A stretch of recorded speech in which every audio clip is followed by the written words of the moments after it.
Hello, what's going on, everybody? It's Howie Spangler, and this is Tales from the Green Room, episode number 4.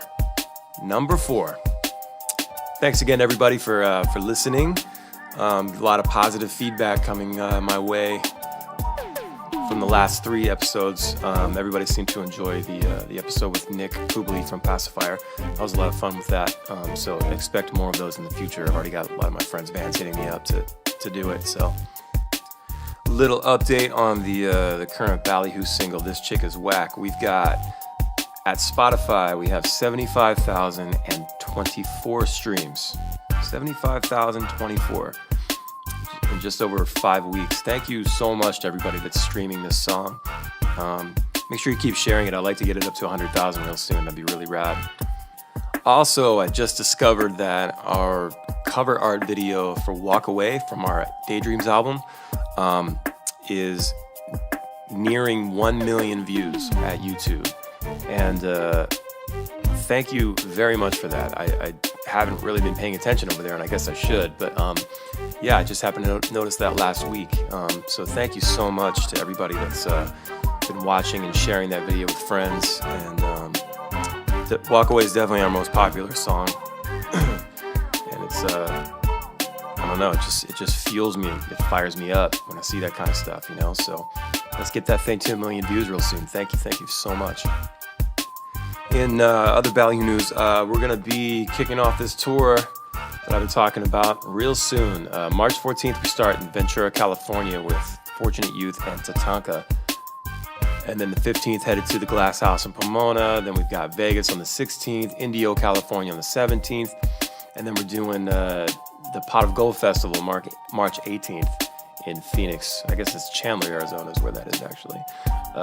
Then we're headed through Texas, down through Florida, and then starting to kind of come up the coast. We got Atlanta, then some Greensboro, North Carolina. We got Norfolk, Virginia, D.C., back to Myrtle Beach, back to Baltimore, Philadelphia, Boston, Asbury Park, New Jersey, Pittsburgh, Cleveland, Columbus, Lincoln, Nebraska, Fort Collins, Colorado Springs, Colorado, and Denver, Colorado. And then we're doing a show on our own in Pueblo on April 28th. So yeah, go to ballyhoorocks.com for all the tour dates and tickets. A lot of these tickets are going really fast, so make sure you jump on that. We're really stoked to go out with Fortune Youth and Tatanka. It's going to be a real fun tour. Kicking off summer early. That's what I like to think. Anyway, what a killer show Friday night in Salisbury.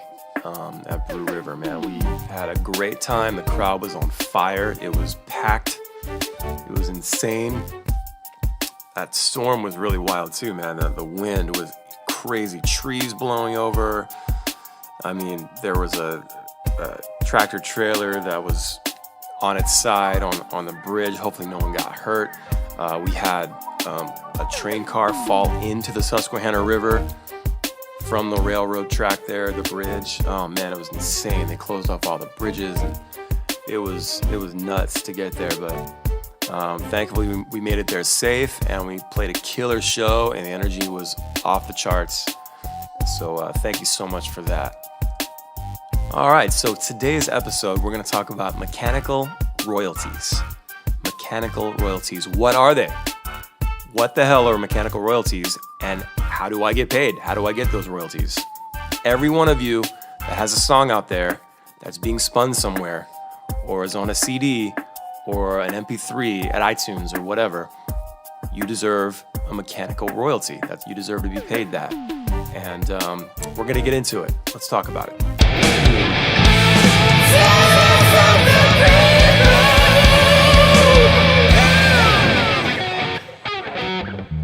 Okay, mechanical royalties, what are they? Okay, first we'll talk about really quickly performance royalties. If you're not signed up, if you're a songwriter and you are not signed up with BMI or ASCAP or SOCAN, if you're based in Canada, there's CSAC, there's several different performance rights organizations that you need to hook up with one of them, okay? At least one of them. And I myself am a BMI writer and publisher. And it's to get a publishing thing going, it's $150 over at BMI. But if you're writing a lot of songs, it might be a good idea for you to spend the $150 if you think you're going to make any money back on your songs. But regardless, you should become a songwriter affiliated with BMI or ASCAP or something like that. It's free to do that. You can sign up as a writer for free. But basically, what BMI and ASCAP, for example, do, they collect performance rights royalties. And so that basically is when your song is sang, played, recorded, or played live on television or radio, internet streaming like Spotify and Apple Music, Pandora, whatever, they have to pay you money for doing that. They're using your song. So they owe you some money. And it is fractions of a penny, especially when you start getting into streaming stuff. It's a messy kind of world when you start talking about that. But it all adds up, and if you start getting a lot of streams, you can really start getting a decent check every 3 months. They do it quarterly. They pay 4 times a year, and it takes about 9 months before you start seeing anything after you get submitted and all that. So basically, I think the next payment from BMI is coming mid-March, so a couple weeks from now, and that'll be for songs that I have written and my guys have written with me from like 9 months ago. So back in the summer, the tours that we did. You can also do you can submit for live. So whenever you play out live, you go and put in the venue information, and sometimes the venue information is already there, which is great because they have a database now. But you can put your songs, the songs from the set list, add them to the BMI live, and you will get paid for those. 9 months later. So yeah, I would definitely recommend doing that if you have not already, and get everyone in the band to do it. Everyone to sign up as a writer because it's free, and you just never know if you're the primary songwriter. That's one thing, but every now and then maybe one of your guys contributes, or maybe you write as each band member writes something, or you split it all evenly. Share like writer splits and publishing splits. That all comes, that's per band. That's however you'd like to do it. So that there's no rule behind that. But everybody should be signed up with ASCAP or BMI. Get your money, man. Another one that you definitely should do sign up for is Sound Exchange, and Sound Exchange takes care of the the digital performance royalties from platforms that are non-interactive, meaning you can't control what comes next. It's more like a radio station in that way. Whereas Spotify is an interactive where you can pick any song whenever you want. Pandora and Sirius Radio is all pre-programmed and it's coming at you, and you can't change it. So Sound Exchange takes care of that. So make sure you sign up for that. Get all your songs, get all your whole catalog in there. Make sure all the information is correct. Take the time, and it'll be a lot easier for them to grab your money for you. And you want to check that out at soundexchange.com.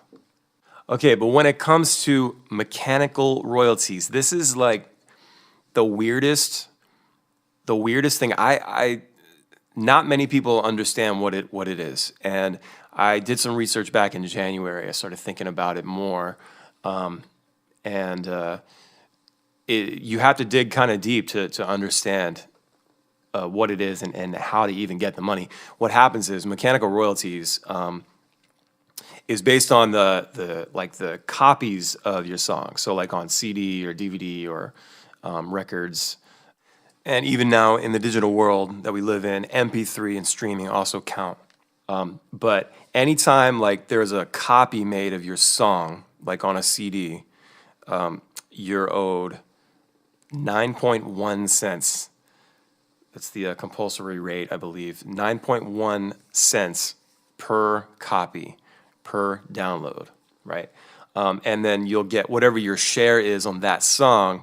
You'll get, let's just say, whatever it is, 50% of 9.1 cents. So depending on how your shares are split up in the songwriting side. So if the four of you split it 25%, then that means you're each gonna get 25% of that 9.1 cents per download. And if you're a band like Metallica and all your songs are like 10 minutes fucking long, it's actually $1.75 per. So, Maybe go out there and write some operatic stuff, American Idiot style. Is operatic a word? Fuck it. So yeah, 9.1 cents. It doesn't seem like a lot, but it can add up. So if these bands that are on the radio and they're crushing it, and millions and millions and millions of plays and downloads and streams, they're probably seeing some pretty nice checks. They probably have their money in order, I would imagine. But us independent artists, we don't really have anybody that's helping us set that kind of stuff up. And so I thought maybe this might help you maybe go after that money, because it's just sitting there. It's just money sitting there, and you'll never get it unless you go after it. So I believe, from what I understand, I believe that in the US, Apple and Spotify actually lump the mechanical royalties in with the performance royalties that you get paid from your BMI statement, your ASCAP statement. I'm pretty sure I read that somewhere. You should probably double check, but I believe I saw that recently. There's just a lot of information. I'm trying to keep it all together for you guys here. But the rest of the world, if you look at your BMI statement, you're like, oh, I'm getting plays in Germany and Sweden and stuff. So you're getting the performance royalties from that, the public performance money, but you're not getting the mechanical royalty that is owed to you as the songwriter. Whoever's the songwriter in the song, you are owed that, and you're not getting it. And one of the ways to get it would be to go. I don't know if you need to send emails or make a call, which would probably be pretty expensive to make a call, but you would need to contact the publishing administrator in each one of those countries and work it out and get the payment from them, which would just be a nightmare. There's just no way that you're going to call every single country in the world to get your money. And I also read about something called black boxing, where all these unclaimed royalties just sit in a box, and nobody's getting that money. And I believe I read it was like a $2.8 billion thing that's just sitting there between all the artists. And sometimes they even, after a certain amount of time, that money actually just gets taken and put back into administration fees and stuff to pay for their own services to run their companies, which is bullshit. I mean, you're owed that money. So this is just one of those things that, as a songwriter, these days it's really hard to make money being in music. So you gotta find it wherever it is, and especially when it's money due to you, you have a right to have that money. Check my Twitter later at Howi Spangler. I'll tweet out the link to the article that I read. There's several articles, but yeah, very interesting stuff.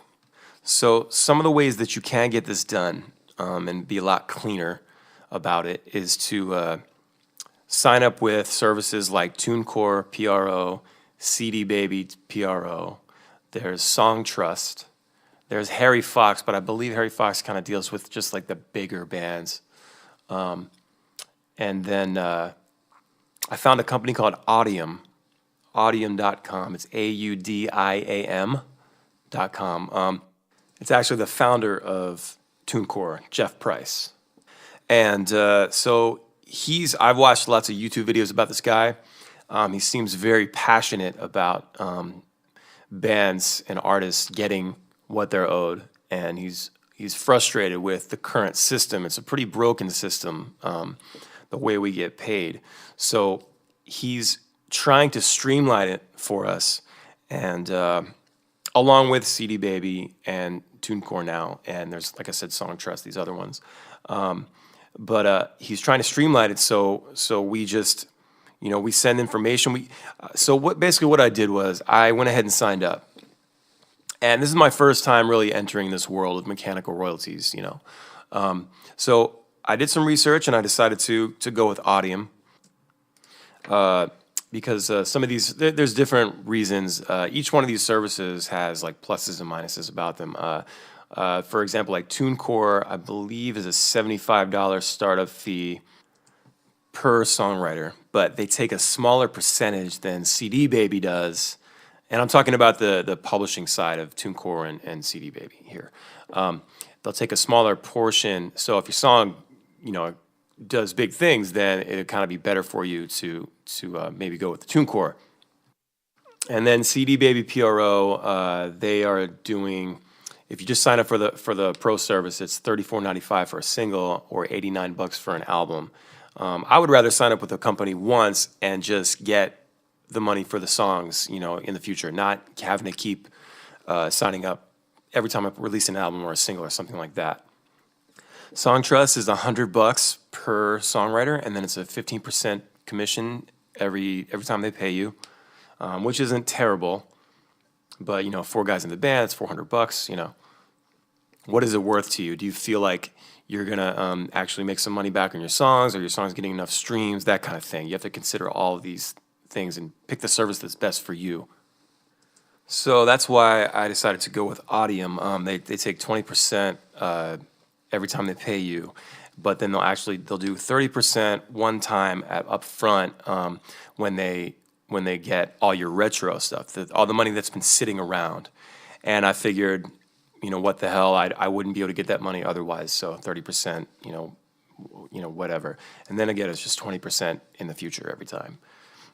So check them out when you get a chance. Audium.com. I'm still waiting. It takes about 2 to 4 months to actually see anything, but they are going through all the ISRC codes. If you don't know what ISRC codes, you can just do a quick Google search. Basically, an ISRC code is it's your song's identification number. So, and you use it everywhere. So it's the best way to track your song for sales or whatever. It stays with your song forever, and it's no one else gets that number. It's just specifically to that one song, and that's how you keep track of everything. So I had to submit all that stuff for the publishing info. What album the song was from, and we've got over 100 songs in our catalog here that have been released. So it took a few days to get everything together, but once you put in the work and then go ahead and submit, you just kind of sit back and wait. So I have yet to see what that's going to look like. I have no idea what it's going to look like, but it all helps. Essentially, it's money that I'm owed anyway, so why not, right? And once I actually see something in my dashboard there, I will let you know if that's the service you may want to pursue. But so far, it looks pretty good compared to the other ones. Again, this is going to be all up to you, whatever suits you the best. There are actually a lot more services that I didn't mention that are doing this as well. I think there are people that actually care about artists and want to make it easier for us to get our money. And hopefully one day it will be crystal clear, But for now, this is the best course of action. And actually, a few of these have some perks as well. If you go check out, like for instance, TuneCore, you can also sign up, opt in for their sync licensing. And sync licensing is basically when you hire someone to shop your songs for TV, film, commercials, whatever. And there can be some good money in that. I know in the early days, Value had a couple songs. We had a song in the movie Road Trip 2, The Friend Zone from the Cheers album. And we saw a pretty nice check from that. This was, 2009 maybe. And then we had a couple songs from Do It For The Money in a movie called Beach Kings, which really wasn't a great movie. But it was pretty cool to hear the songs in the background. So anyway, yeah, you can hire services to do this, and part of working with TuneCore Publishing, you work with their sync licensing department in hopes of finding placement for one or more of your songs, hopefully. From what I understand, though, there's not that many people in that department, and with the volume of people signing up for the service, it's probably not likely that they're actively pitching your songs unless you know them personally, or maybe you can reach out to them in some way to kind of get on top of the pile. The other issue is that it's an exclusive agreement, so you can't work with any other sync licensors to try to find placement for your songs, which I don't agree with. I think that especially when the company may not be actively, I don't know this for sure, but it's just hard to believe that, with hundreds and thousands of submissions, that unless you know someone there, that it's hard to believe that they're going to be pitching your song, to the right people. They may take 10 or 20 at a time and throw them at somebody. Who knows? I really don't understand how that all works on that side, being honest. Kind of speculating there. But I like the idea of being able to sign up with whoever I want. Maybe there are services out there that are non-exclusive. But if I'm going to sign an exclusive agreement, then I want to know that you're actually working for the band and working hard for the band. So I think just like with anything else, you need to work with people that are passionate about your music, and want to see it through and want to see it shine. So again, another thing to consider. So definitely do some research before you actually sign up with any of these. And let me know how it goes too. If you sign up with one of these and you've got some success, or you maybe don't have some success, maybe it was weird, or maybe it was awesome, I don't know. Let me know, like send me a tweet or something, or hit me back on the gram, and I'd love to know about your experience. So yeah, in conclusion here, I would definitely, if you're a songwriter and you write for your own band, or you've got a solo project, or you write movie scores, producing beats for hip-hop artists, whatever it is, if you're going to pitch songs to other artists for them to sing and perform, you need to sign up with a PRO. You've got to get BMI or ASCAP. And make sure you put in a little bit of research, set some time aside, and just see which one is right for you. I wish there was someone 20 years ago that told me about this stuff. I can't believe that I just started looking into this stuff just a few months back.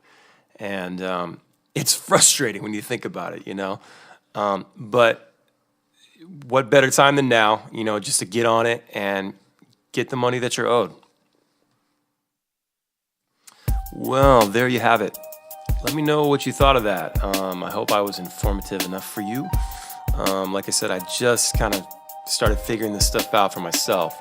So I figured, why not try to spread the knowledge, and hopefully some of you will get started right away. Don't wait, man. Don't wait. Go get your money. It's owed to you. Thanks so much for tuning in, man. Make sure you follow me at Instagram and Twitter at Howi Spangler. I've had quite a few people hit me back and tell me what they'd like me to talk about in the future here, and I've got a bunch of friends and bands and in the industry that would love to come on and share their experiences. So I can't wait to have those conversations for you. Again, thanks so much. Make sure you share, rate, and subscribe, and catch you next time. Thank you.